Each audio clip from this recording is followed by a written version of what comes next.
10,000 টাকার আশেপাশের বাজেট রেঞ্জে যখন আমরা কোনো ওয়েল ব্র্যান্ডের ফোন খুঁজি তখন আমাদের সামনে চোখে পড়ে রিয়ালমি নোট 50 এবং রেডমি A3 মডেল দুইটি। তবে অনেকেই কনফিউজড থাকেন যে এই দুইটি ফোনের মধ্যে কোনটি বেটার অপশন।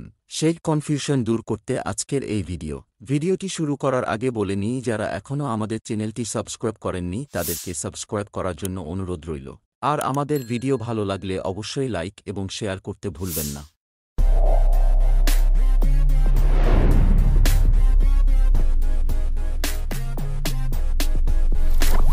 প্রথমেই ডিভাইস দুটির ডিজাইন নিয়ে বলতে গেলে রিয়ালমি নোট 50তে যেখানে প্লাস্টিক ব্যাগ ইউজ করা হয়েছে সেখানে রেডমি A3 মডেলে পাচ্ছেন গ্লাস ব্যাগ অথবা ইকো লেদার ব্যাগ।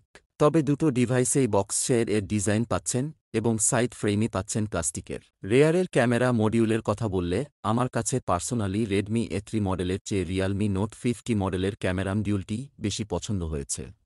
ক্যামেরাতে যেখানে রিয়ালমি 13 মেগাপিক্সেলের সেন্সর প্রোভাইড করছে সেখানে রেডমিতে থাকছে অনলি 8 মেগাপিক্সেল। বর্তমান সময়ে 8 মেগাপিক্সেলের সেন্সর খুব বেশি নিম্নমানের হয়ে যায়। তবে দুটো ডিভাইসেই একটি করে অক্সিলারি লেন্স থাকবে এবং ফ্রন্ট ক্যামেরা থাকছে 5 মেগাপিক্সেলের। এবার কিছু পিকচার স্যাম্পল দেখা যাক।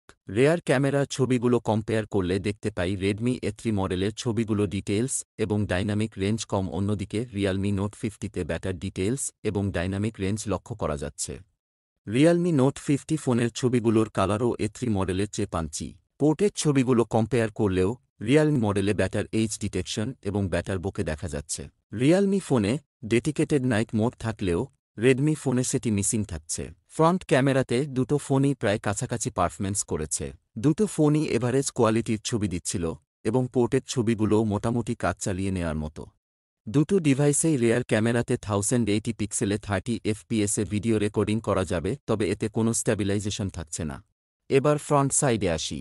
এখানে দুটো ডিভাইসেই প্রায় একই সাইজের এবং একই রেজুলেশনের ডিসপ্লে ইউজ করা হয়েছে, যেটি হচ্ছে 6.7 ইঞ্চির একটি 90 হার্জের প্যানেল।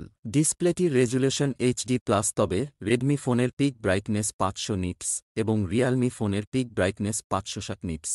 অর্থাৎ আউটডোরে A3-র চেয়েও নোট 50-র আউটডোর ভিসিবিলিটি বেটার পাবেন। তবে এই ডিসপ্লেতে কোনো ধরনের প্রোটেকশন ব্যবহার করা হয়েছে কিনা সেই বিষয়ে কোনো তথ্য পাওয়া যায়নি, তাই একটি এক্সট্রা স্ক্রিন প্রোটেক্টর ব্যবহারের অনুরোধ রইল। প্রসেসরের দিকে আসলে দেখা যায় রেডমি A3-তে ব্যবহার করা হয়েছে হেলিও G36 এবং রিয়ালমি নোট 50-তে ব্যবহার করা হয়েছে টাইগার T612 প্রসেসর। দুটো ডিভাইসে র্যাম থাকছে 4GB এবং স্টোরেজ থাকছে 64GB। প্রথমত কাগজে কর্মে দেখতে গেলে হেলিও G36 এর চেয়ে টাইগার T612 প্রসেসরটির ব্যাচমার্ক স্কোর বেশি। এবার রিয়াল লাইফ পারফরম্যান্সের দিকে আসি।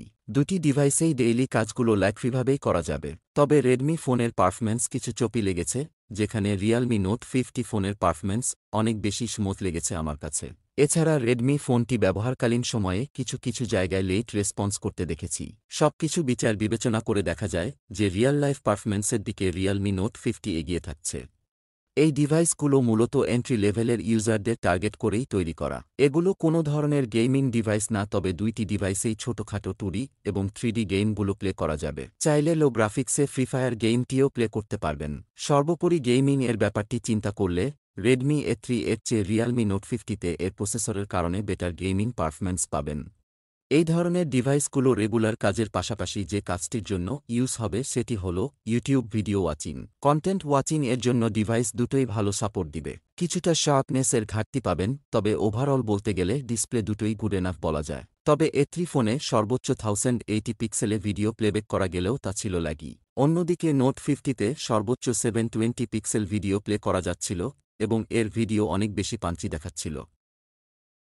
ডিভাইস দুটোতেই 5000 mAh ব্যাটারির সাথে 10 ওয়াটের ফাস্ট চার্জিং এবিলিটি পাচ্ছেন।